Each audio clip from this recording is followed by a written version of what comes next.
Right now, COVID-19 cases are on the rise here at home, leading many to wonder how this spike is different. With hospitals also seeing an uptick, questions around masking and prevention are making the rounds online. Thanks so much for being here at 4. I'm Kay Quinn. Brent Solomon has the day off.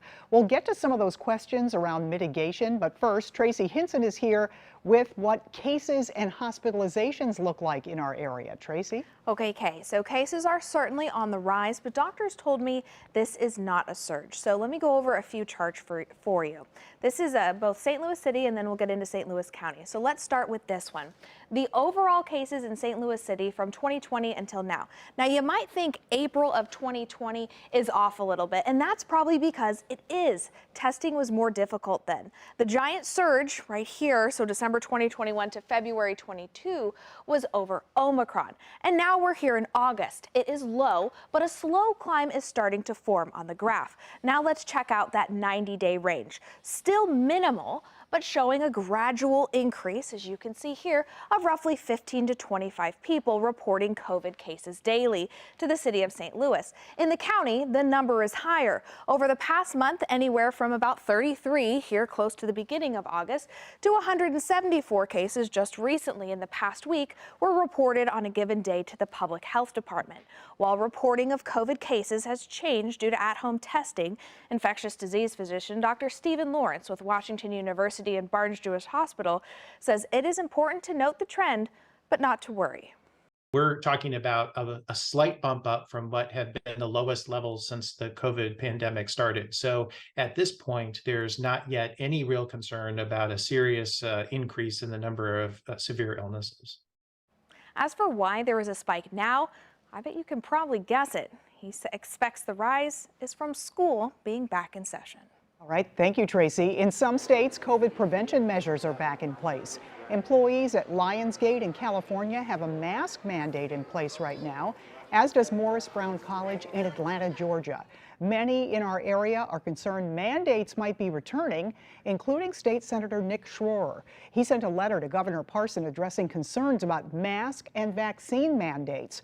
Right now, there is no discussion on instating either in the state of Missouri. Illinois' Department of Health is also addressing the rise in cases right now, but does not have plans to add mask guidance.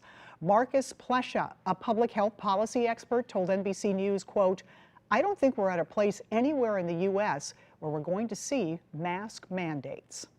Right now, we're following a developing story from the St. Louis Justice Center. Authorities confirmed yesterday that another inmate died in custody. Just this week, another inmate died at the same facility. Officials say the detainee died around 1 in the morning. Paramedics arrived about 20 minutes later, then took him to a hospital where he was pronounced dead. No name or cause of death has been given. And just into our newsroom in the last 20 minutes, Board of Aldermen President Megan Green is responding, calling the deaths at the Justice Center tragic.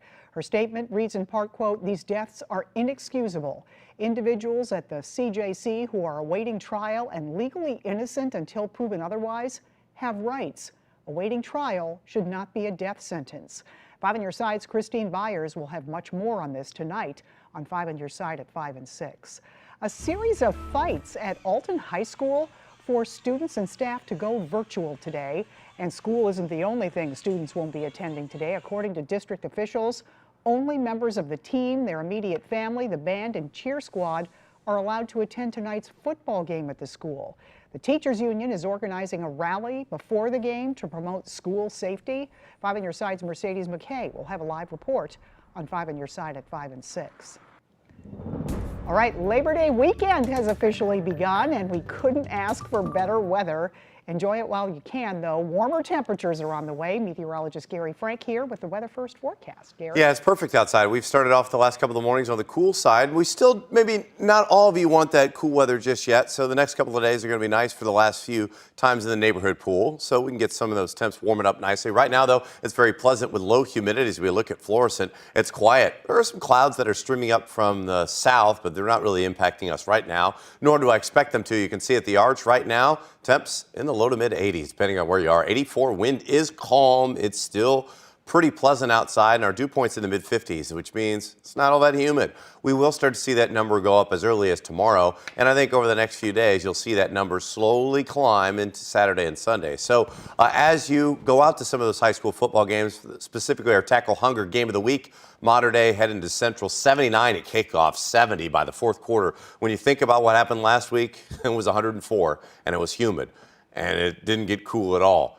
Big difference. We'll talk about our changes as we head into the weekend with some warmer weather and when we'll see our next chance for rain. All right, see you in a few minutes. Thank you, Gary. Serious damage to Florida's coastline in the aftermath of Hurricane Idalia. New drone video from communities now reopening shows just how brutal that Category 3 storm was when it made landfall. President Biden now vowing to travel to Florida as authorities in Georgia confirm a third person died in the storm. NBC's Maggie Vespa reports. In the wake of Idalia's deadly wrath, a stunning new look at coastal Florida communities utterly decimated by the historic hurricane. Entire blocks torn to shreds when the Category 3 made landfall Wednesday, with pieces of homes scattered and trucks submerged in murky water. We didn't expect it to be this bad. Before and after satellite photos showing the storm's destruction in Florida. President Biden, who on Thursday thanked staff at FEMA headquarters for their response to Idalia and the Maui wildfires, will survey the damage in Florida on Saturday. To the people of Florida and throughout the Southeast, I'm here to make clear that our nation has your back. The president's promise coming alongside a series of updates on the struggle to recover. Seeing a lot of damage, and I'm also seeing a lot of resiliency. Long lines growing, with families desperate for donations and supplies.